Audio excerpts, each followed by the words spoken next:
Hello guys, welcome back to the YouTube channel. I am Gaurav Rai and today we are gonna study about graphs. As you have seen in the thumbnail, आज हम graphs के ही बारे में बात करने वाला हैं। आपने जैसे कि 8th, 9th, 10th क्लासेस में ही ग्राफ्स वगैरह पढ़ना शुरू कर दिया था, तो बेसिकली ग्राफ्स के 4 पार्ट्स होते हैं। मीन्स ग्राफ्स 4 तरह के होते हैं। Basically graphs are divided into 4 parts, मतलब 4 तरह के ग्राफ्स हैं आपके पास। क्या कोई बता सकता है क्या कौन कौन से होते थे? मैं बताता हूं। आपने पढ़ा होगा बार ग्राफ, और पढ़ा होगा आपने पिक्टोग्राम। और कोई बता सकता है? आपने पढ़ा होगा पाई चार्ट, और आपने पढ़े होंगे लाइन ग्राफ्स। क्या कोई बता सकता है what is bar graph? Bar graph basically क्या है? Bar graph is a representation of data in the form of bars. Bars के फॉर्म में जब हम कोई डाटा को रिप्रेजेंट करते हैं तो उसे हम बार ग्राफ कहते हैं। ये आपने क्लास 8th में कर रखा है, 8th 9th क्लास में।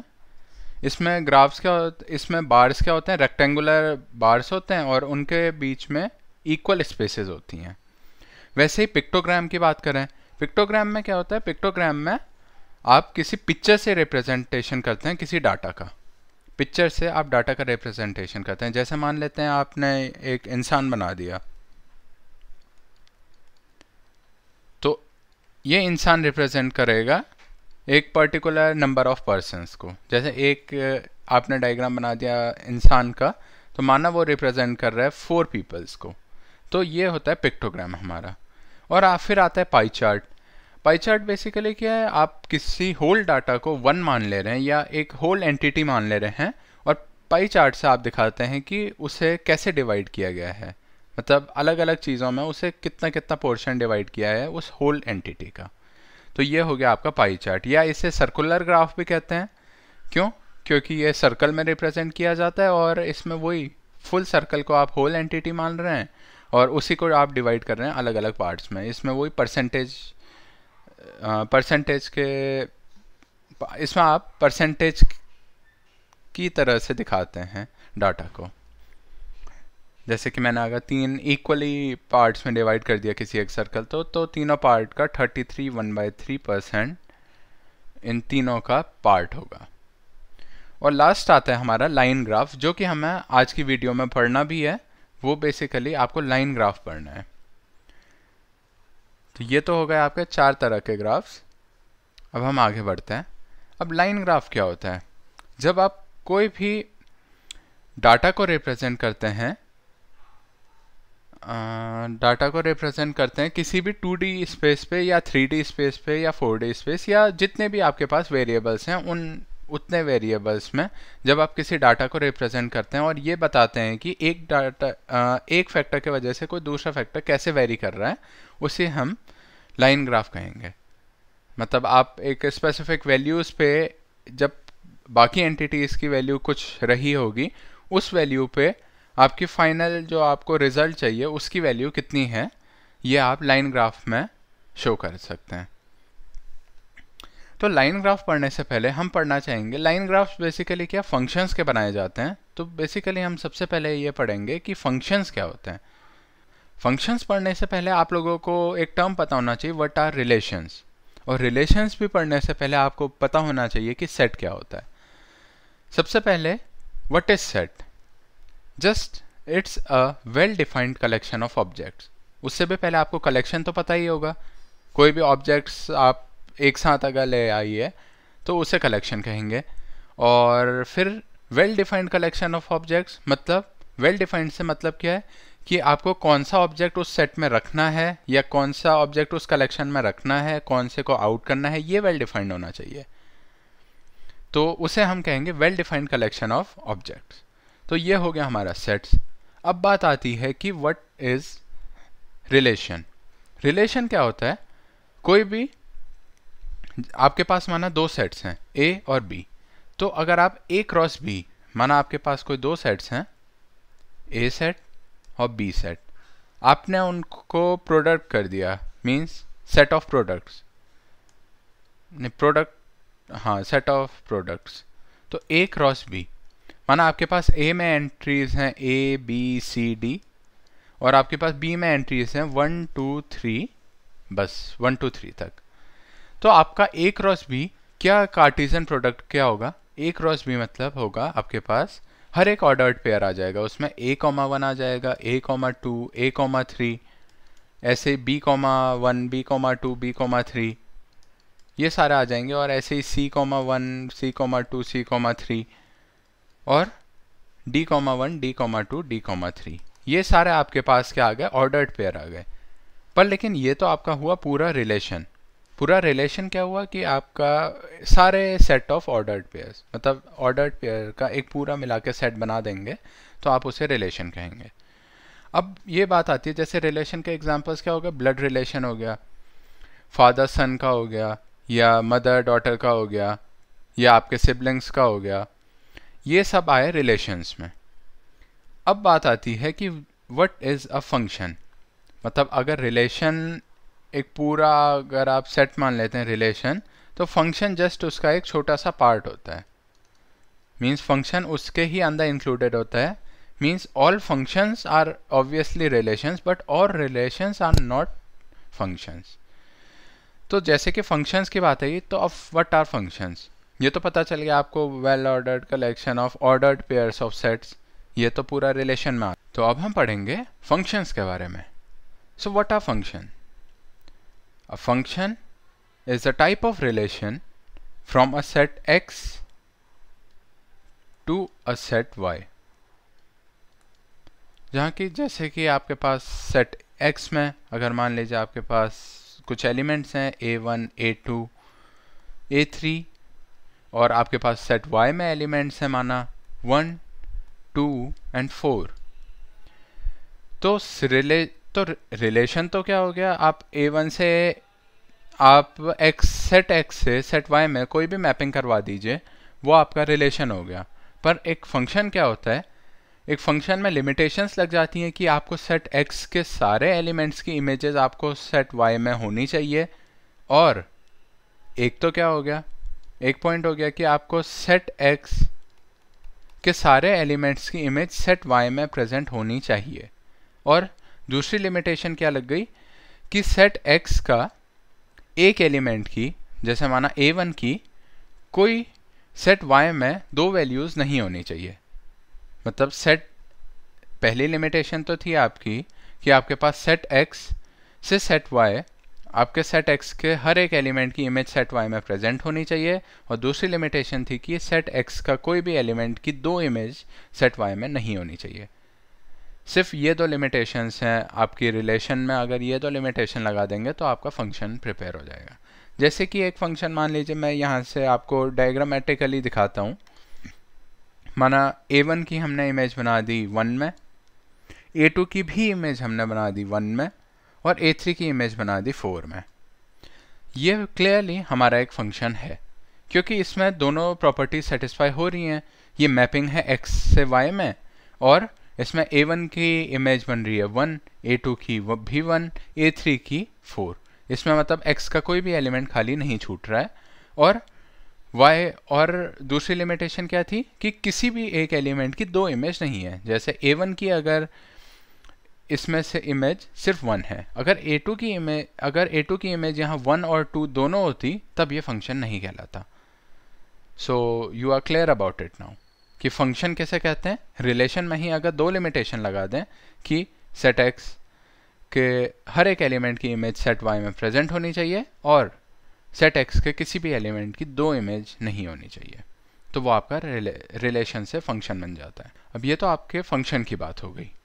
अब फंक्शन में ही डिफरेंट टर्म्स हैं। जैसे हम सेट X को यहाँ हम कहते हैं डोमेन, सेट X को हम डोमेन कहते हैं, और सेट Y को हम कहते हैं कोडोमेन, और जिनकी भी इमेज Y में, आप यहाँ देख सकते हैं कि हर एक एलिमेंट तो किसी x के एलिमेंट की इमेज नहीं है, जैसे यहाँ पे को 2 छूट जा रहा है, तो जिस जिस भी एलिमेंट की इमेज बनी है कोई, मतलब जैसे 1 के पास प्री इमेज है a1 और a2 भी है, 4 के पास भी प्री इमेज है a3, पर 2 के पास कोई प्री इमेज नहीं है। मतलब जिन जिन एलिमेंट्स के पास प्री इमेज प्रेजेंट है कोडोमेन में, उन्हें हम रेंज कहते हैं। मतलब रेंज को अगर डिफाइन करना चाहूँ तो क्या कहूँगा, जिनके पास भी प्री इमेज प्रेजेंट है सेट एक्स में, उन्हें हम रेंज में कहते हैं। मीन्स रेंज में set of elements of Y,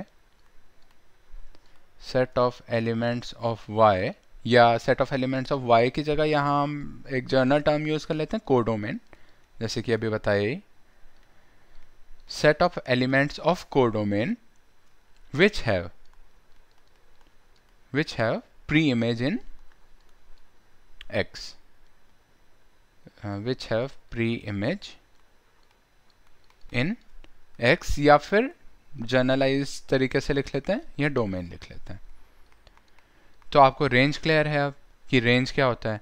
और यहाँ से आप देख भी सकते हैं कि रेंज इज क्लियरली, रेंज को मैं R से रिप्रेजेंट कर ले रहा हूँ, range is clearly a subset of domain, codomain, sorry, range is a subset of codomain. ये आपको क्लियर हो गया कि डोमेन क्या है, कोडोमेन क्या है और रेंज किसे कहते हैं हम। अब तो आपको क्लियर हो चुका है कि आप डोमेन किसे कहते हैं, कोडोमेन किसे कहते हैं और रेंज किसे कहते हैं। और दो सेट्स आपके पास x से y हैं और x से मैपिंग y में हो रही है।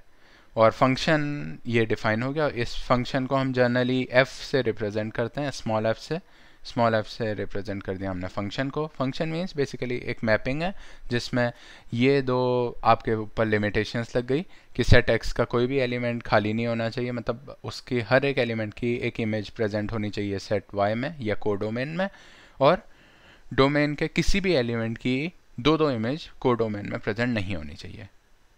ये आपको दो लिमिटेशंस भी क्लियर हो गई, फंक्शन भी क्लियर हो गया।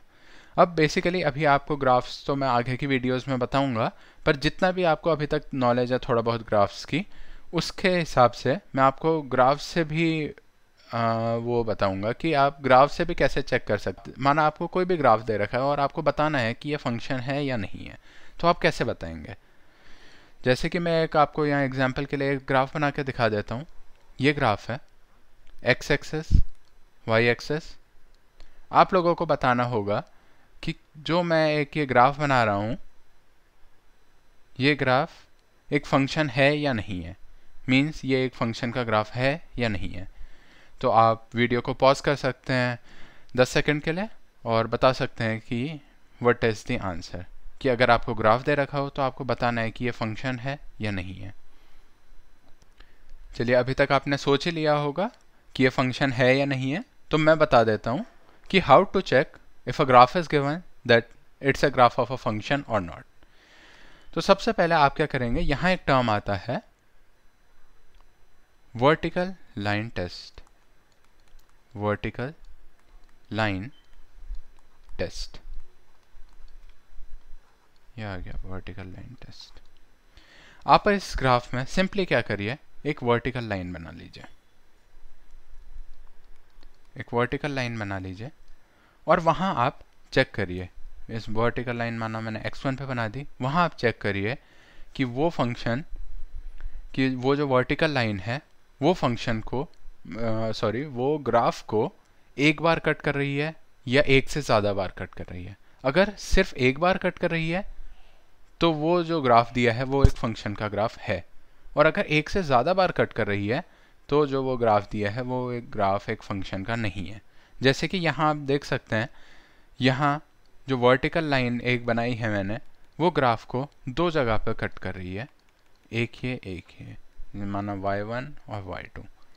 अब मैं समझा भी देता हूँ कि ये वर्टिकल लाइन टेस्ट का एक्चुअल मीनिंग है क्या। आपने एक वर्टिकल लाइन बनाई x1 पे, तो x1 पे ये जहाँ पे कट कर रही है ग्राफ को, वो वैल्यू क्या होगी। अगर ये फंक्शन होता तो वो वैल्यू f(x1) होती। f(x1) की वैल्यू यहाँ क्या है, यहाँ y1 भी है और y2 भी है। जो हमने एग्जांपल ले रखा है यहाँ y1 भी है और y2 भी है। तो देखा आपने, यहाँ f(x1) की वैल्यू y1 भी है, y2 भी है। पर लेकिन हमने अभी फंक्शन के डेफिनेशन में क्या पढ़ा था कि उसकी लिमिटेशन क्या थी कि जो डोमेन का कोई भी एलिमेंट है उसकी दो इमेज नहीं होनी चाहिए कोडोमेन में। यहाँ कोडोमेन क्या है, यहाँ कोडोमेन पूरा वाई एक्सेस है और डोमेन क्या है, डोमेन पूरा एक्स एक्सेस है। तो यहाँ हमारे पास x1 की दो इमेज प्रेजेंट हैं, y1 और y2। तो इसीलिए ये जो ग्राफ है ये एक फंक्शन का ग्राफ नहीं है। तो ये आपका वर्टिकल लाइन टेस्ट क्लियर हो गया होना चाहिए, ठीक है। और जैसे मैं इसी में एक और एग्जांपल दे देता हूँ, आप लोग ट्राई करिएगा कि ये ग्राफ का फंक्शन, ये एक फंक्शन का ग्राफ है या नहीं। तो मैंने यहाँ आपको 3 एग्जांपल्स दे दिए हैं, आपको इन तीनों में चेक करके बताना है कि ये तीनों फंक्शंस के ग्राफ हैं या नहीं। फंक्शंस को f से रिप्रेजेंट करते हैं, तो आपको ये बताना है इन तीनों ग्राफ्स को देख के वर्टिकल लाइन टेस्ट से कि ये तीनों ग्राफ्स फंक्शन के हैं या नहीं। जैसे कि अभी तक आपने पढ़ा कि what is a vertical line test. Vertical line test basically था क्या कि आपको किसी ग्राफ्स को देखकर ये बताना है कि वो एक फंक्शन का ग्राफ है या नहीं। ये आप ग्राफ को देखकर डायरेक्टली बता सकते हैं वर्टिकल लाइन टेस्ट से, ठीक। अब इसी के सिमिलर एक होता है हॉरिजॉन्टल लाइन टेस्ट। पर हॉरिजॉन्टल लाइन टेस्ट किस चीज़ के काम आता है, जैसे कि आपने पढ़ा होगा कि टाइप्स ऑफ फंक्शन किन किन तरह के होते हैं। 1-1 फंक्शन होता है, ऑन टू फंक्शन होता है, वैसे ही 1-1 ऑन टू दोनों होते हैं। तो हॉरिजॉन्टल लाइन टेस्ट क्या होता है? हॉरिजॉन्टल लाइन टेस्ट एक ऐसा टेस्ट होता है, जैसे आप देखिए मैं ग्राफ बनाता हूँ एक फंक्शन का। मैंने एक फंक्शन का ग्राफ बनाया, मान लीजिए x is equals to y का ही बना दिया। ये ग्राफ है आपके पास, y is equals to x, ये x एक्सेस, ये y एक्सेस। माना मैंने एक ग्राफ ऐसा बना दिया। अब हॉरिजॉन्टल लाइन टेस्ट क्या कहते हैं कि आप कोई भी एक हॉरिजॉन्टल लाइन बना लीजिए, अगर वो उस फंक्शन के ग्राफ को सिर्फ एक जगह पर कट करती है।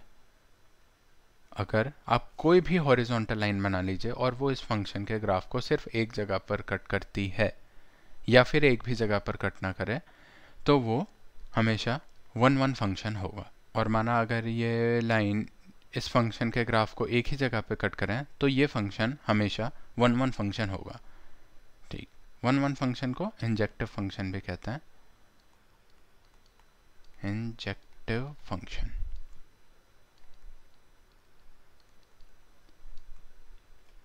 इंजेक्टिव फंक्शन या फिर 1-1 फंक्शन। अब ये आपने टेस्ट तो याद कर लिया कि हॉरिजॉन्टल लाइन टेस्ट मतलब आप कोई भी हॉरिजॉन्टल लाइन अगर आप ड्रॉ करें तो या तो वो किसी एक ही पॉइंट पे टच करे ग्राफ को, या एक भी पॉइंट पे टच ना करे तो वो आपका पूरा ग्राफ 1-1 फंक्शन हो जाता है। वो 1-1 फंक्शन का ग्राफ होता है, या उसे इंजेक्टिव फंक्शन भी कहते हैं। पर इसके पीछे की मैथ आपको समझ में आ रही होगी शायद, कि किसी भी एक पॉइंट की सिर्फ एक ही अगर इमेज बन रही है तो उसे हम 1-1 फंक्शन कहेंगे। मतलब किसी भी एक, अगर आप कोडोमेन का कोई भी एक एलिमेंट ले लीजिए, कोडोमेन वही आपके पास अगर x और y दो सेट्स हैं और x से y पे मैपिंग हो रखी है, फंक्शन बना है f, तो अगर आप y से कोई भी एक एलिमेंट उठा लें तो या तो उसकी एक ही प्री इमेज होगी या एक भी प्री इमेज नहीं होगी, तो ये आपका 1-1 फंक्शन होगा, ठीक। क्योंकि यहाँ आपके कोडोमेन में एक्स्ट्रा एलिमेंट्स भी छूट सकते हैं, इसीलिए मैं दूसरा कंडीशन भी बता रहा हूँ कि अगर आप किसी एक एलिमेंट की अगर कोई प्री इमेज नहीं भी हो तो भी वो 1-1 कहला सकता है। पर लेकिन जिसकी प्री इमेज हो सिर्फ एक ही प्री इमेज हो, न कि दो, तो वो 1-1 फंक्शन कहलाएगा। तो आई होप गाइस कि आज आपको अच्छे से समझ में आया होगा जो जो भी हमने इस वीडियो में पढ़ाया। हमने सबसे पहले कहाँ ग्राफ से शुरू किया था, 4 तरह के ग्राफ्स बताए थे आपको, जो कि आपकी स्क्रीन में आपको दिख भी रहे होंगे, 4 तरह के ग्राफ्स। और फिर हमने आपको सेट्स का थोड़ा सा इंट्रोडक्शन दिया था, और फिर रिलेशंस बताए थे कि सेट्स के बाद रिलेशंस कैसे बनते हैं। फिर रिलेशंस में भी हमने लिमिटेशंस लगाई थी और फंक्शंस बनाए थे, और उन फंक्शंस में भी आपको हमने 2 तरह के टेस्ट बताए थे, एक तो वर्टिकल लाइन टेस्ट जो कि फंक्शन का ही टेस्ट होता है कि आपको कोई ग्राफ दिया है उसे आप फंक्शन वो है या वो फंक्शन का ग्राफ है या नहीं है वो बताना, वो वर्टिकल लाइन टेस्ट। और हॉरिजॉन्टल लाइन टेस्ट फिर जो अगर जो फंक्शन है आपको फंक्शन का ग्राफ दिया है उसमें चेक करना कि वो 1 1 है, तो ये आपका हॉरिजॉन्टल लाइन टेस्ट में होता है। I hope this is all clear with you. तो मिलते हैं आपसे अगली वीडियो में। अगली वीडियो में हम बताएंगे आपको कि फंक्शंस बेसिकली 2 तरह के, आपको फंक्शंस का डिवीज़न बताएंगे, फंक्शन किन किन तरह के होते हैं, और उनके ग्राफ्स का थोड़ा इंट्रोडक्शन वगैरह देंगे नेक्स्ट वीडियो में। तो आई होप कि आपको इस वीडियो का फुल समझ में आया होगा। मिलते हैं आपसे नेक्स्ट वीडियो में, तब तक के लिए आप इस वीडियो को लाइक, शेयर और सब्सक्राइब करिए।